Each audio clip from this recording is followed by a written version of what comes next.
मित्रों नमस्कार। Political idea के आज के इस अंक में आप सभी दर्शकों का स्वागत है। मित्रों जैसा आपको पता है कि आज प्रधानमंत्री बिहार में थे।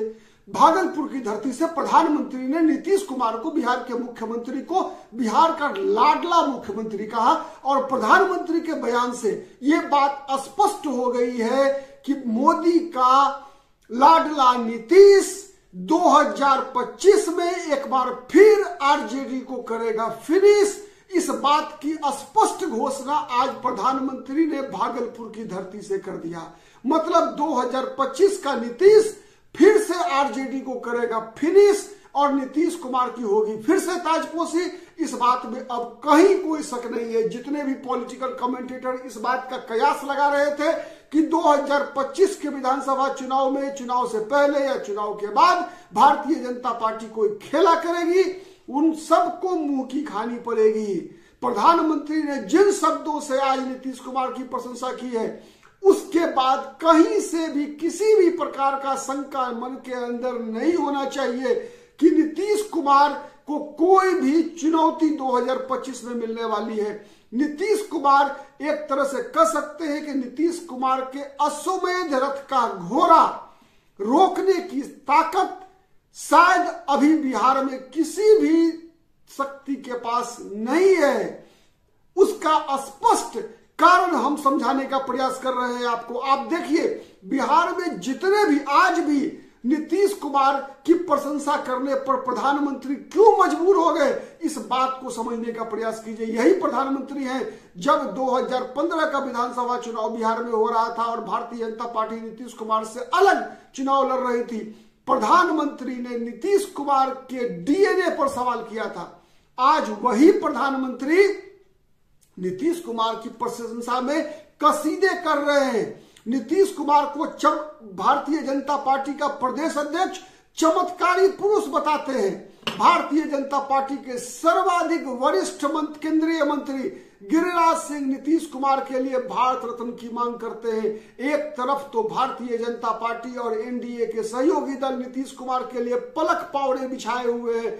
उसी कड़ी में एक और चीज समझने की आवश्यकता है कि उतना ही उतावला, जितनी उतावला भारतीय जनता पार्टी है, बार बार नीतीश कुमार को इस बात का भरोसा दिलाने का प्रयास भारतीय जनता पार्टी बिहार में कर रही है कि हम आपको धोखा नहीं देंगे, उतना ही नीतीश कुमार की तरफ से भी इस बार लगातार प्रधानमंत्री को यह संदेश दिया जा रहा है कि नहीं मोदी जी, अब और नहीं, अब हम किसी भी कीमत पर नहीं पलटेंगे।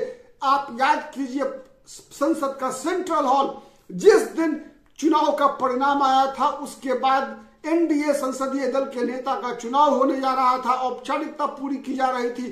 पार्लियामेंट के सेंट्रल हॉल में नीतीश कुमार ने प्रधानमंत्री के सामने कहा था कि बहुत इधर उधर कर लिए, अब ऐसी गलती दोबारा नहीं करेंगे, अब साथ जीवन के अंतिम सांस तक प्रधानमंत्री जी आपके साथ रहने वाले हैं। उसके बाद बिहार में जितने भी हम कई सभाएं हुई, उन सभाओं के दौरान हमने देखा कि नीतीश कुमार ने प्रधानमंत्री का पैर तक छुआ। प्रधानमंत्री का प्रशंसा में नीतीश कुमार के पास भी शब्दों का कभी भी अकाल नहीं पड़ा।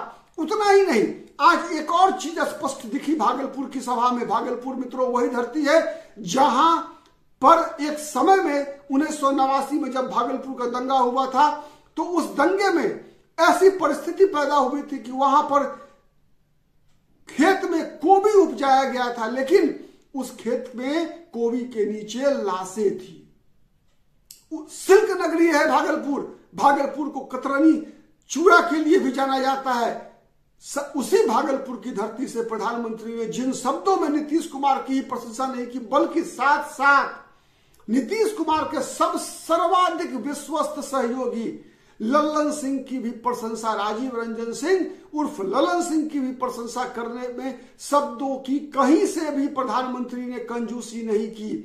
साथ ही साथ एक तरफ प्रधानमंत्री लल्लन सिंह की प्रशंसा कर रहे थे, वही दूसरी तरफ वह उसी प्रकार से लालू प्रसाद यादव पर कटाक्ष भी कर रहे थे। क्योंकि आपको पता है कि लल्लन सिंह केंद्र में पशुपालन विभाग के मंत्री है।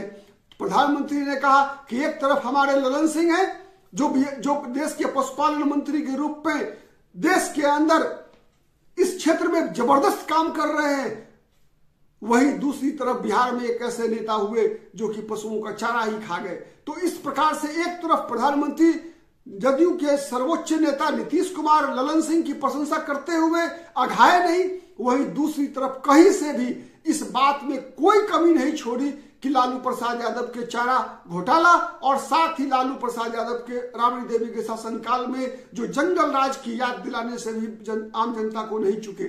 आपको एक चीज स्पष्ट बता दें कि बिहार में जब जब नीतीश कुमार ने एनडीए के साथ चुनाव लड़ा है, नीतीश कुमार के चुनावी मुद्दे केवल एक रहे हैं।